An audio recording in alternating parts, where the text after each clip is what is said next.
Most people hear the words "bring a forest back" and they picture saplings going into the ground. But in northern Ethiopia, the people who helped revive part of the Desa'a Forest did something that looked almost backwards at first. Before the green came back, before the shade returned, before streams began to clear, they spent years digging pits, cutting trenches, stacking stones, and telling their animals to stay out. They did not begin by planting trees. They began by teaching the land to hold rain. And that matters, because this is one of those stories that changes the way you look at a dry hillside, a hard backyard, or even the water running off your own roof after a storm. What happened there was not a miracle, and it was not a flashy new technology. It was slower than that, simpler than that, and in some ways more hopeful. Because the people working those slopes understood something many tree campaigns miss. A landscape can be missing trees, yes, but sometimes what it is really missing is the ability to keep a single good rain from disappearing in minutes. And once you see that, the whole story changes. Desa'a Forest sits in northern Ethiopia, in a hard, beautiful place shaped by steep land, long farming history, and very uneven moisture. For generations, that forest helped the surrounding country do something precious. It helped catch water. A healthy forest canopy does more than give shade. It slows wind, it cools the ground, it drops leaf litter, it holds soil in place. And in cloud forest conditions like Desa'a, it can even pull extra moisture from fog and low cloud, feeding the ground little by little. But over time, much of that system was stripped away. Roughly 3/4 of the forest was lost to cutting, overgrazing, fuel pressure, and expanding farmland. Once the cover thinned out, the land changed fast. Rain that once soaked in started racing downhill. Bare soil baked hard in the sun. Hooves compacted it further. Seedlings struggled. Many failed. So this became one of those painful cycles families everywhere can recognize, even on a smaller scale. The land got weaker, so people had to take more from it. And because more was taken, the land got weaker still. That is what makes this story so useful. Because the people who turned this around did not begin with a headline, they began with a diagnosis. They looked at the slope and realized the first problem was not a lack of trees. The first problem was water moving too fast. When healthy soil receives rain, it behaves a bit like a sponge. Roots create openings, organic matter holds moisture, leaf litter softens the impact. Water enters, settles, and moves downward slowly. When damaged soil receives rain, it can behave more like a roof. That was the real crisis. In parts of the Ethiopian highlands, rain was still falling, but the ground had become too sealed, too bare, too compacted to drink it in properly. Instead of feeding springs and roots, the water skimmed away across the surface, carrying topsoil with it. Ethiopia has struggled with this on a vast scale, losing enormous amounts of topsoil each year. But for a family living beside a failing slope, those national numbers show up in very ordinary ways. Muddy runoff, thinner harvests, drier wells, weaker animals, longer walks for fuel and fodder. And this is why simple tree planting often disappoints in badly degraded drylands. A little seedling can only do so much if the ground around it sheds water like a plate. The sun bakes the surface, the moisture disappears. Goats or sheep nibble whatever tender growth survives. People come back months later and wonder why the planting failed. So the team working in Desa'a changed the sequence. They've asked a more basic question first. How do we make the rain stay? This is the part outsiders laughed at because it did not look like reforestation. It looked like hard labor in a place already tired from hard labor. Across the slopes, people dug deep trenches. They built shallow trench bunds.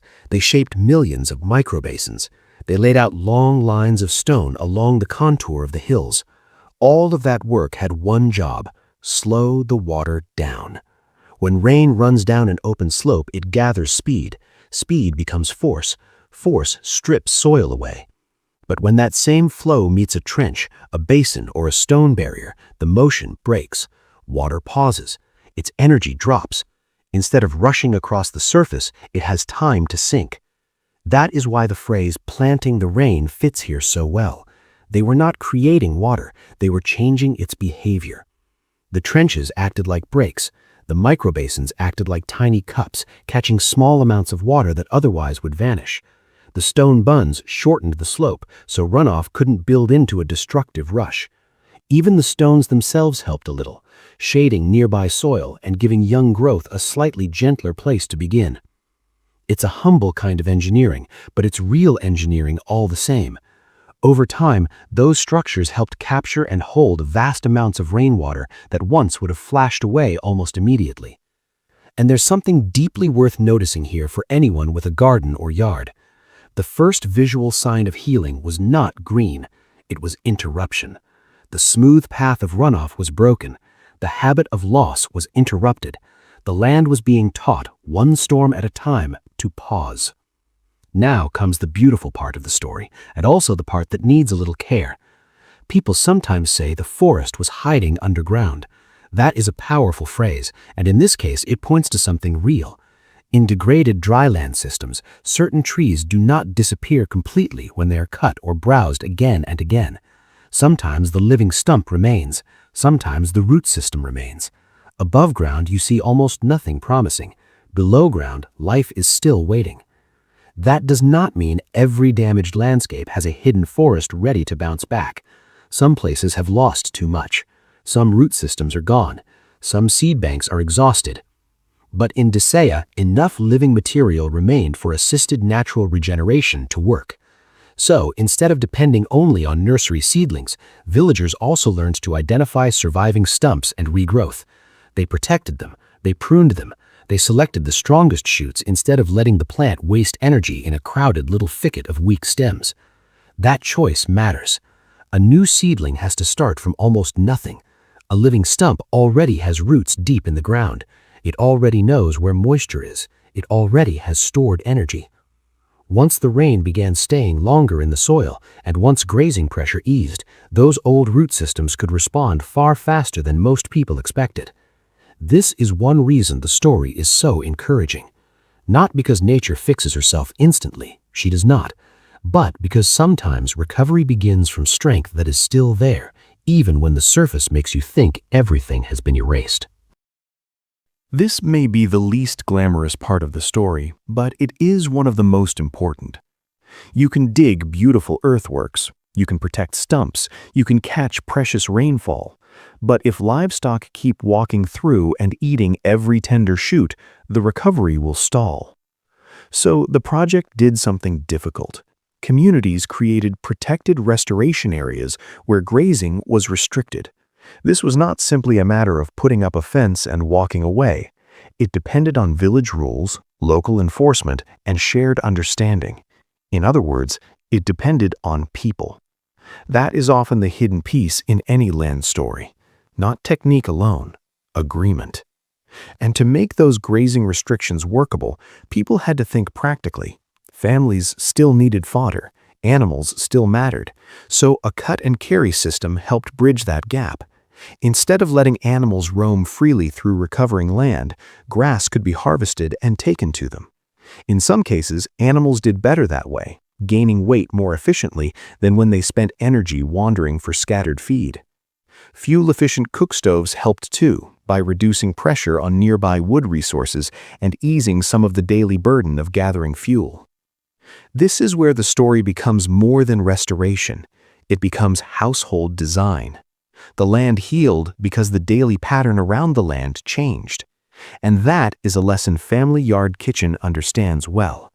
Whether we are talking about chickens scratching up a new planting bed or feet wearing a muddy shortcut across a wet patch, small, repeated habits can either protect life or wear it down. Often the quiet systems matter more than the big intentions.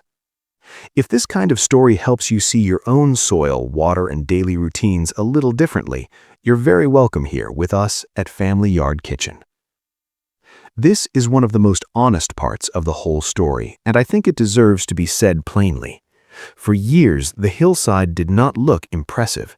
It looked scarred, broken up, brown, pitted, stony, unfinished. If you only value what is instantly green, you would have missed the turning point completely. Because underground, the system was already changing. Water was lingering longer. Soil was getting a chance to soften. Regrowth was getting a chance to rise above the bite line. Shade was beginning in tiny pockets. Organic matter was beginning to collect. Roots and soil life were slowly rebuilding that sponge-like structure the land had lost. Then the signs became visible. Trees and shrubs established more reliably. Survival rates were dramatically better than the failure people had grown used to in harsh planting conditions. Clearer water began showing up in streams that once ran muddy. Moisture lasted longer after rains. Springs that had weakened began to show signs of life again. Satellite images eventually revealed the contrast in a way even skeptics could not ignore: greener restored zones against the surrounding brown. The numbers are striking. Around 23,000 hectares under restoration management, more than 22 million trees planted or regenerated, roughly 3.8 million micro-basins, more than 20,000 deep trenches, about 439 kilometers of stone-bund terraces, survival rates around 90% in recent project reporting. Those are not just big numbers for a report, they are measurements of patience. Every few years, the world gets excited about mass tree planting, millions planted in a day, great photographs, big promises, neat rows, fast headlines. And to be fair, planting trees can absolutely be part of real restoration. But the Desa'a story shows why the headline number is often the least useful number. What matters is not how many went into the ground for the camera.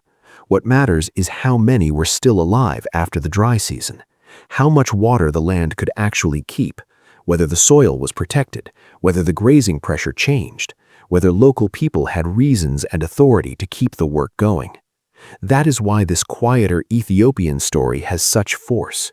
It reminds us that restoration is not mainly about the moment of planting, it is about what the land can support afterward.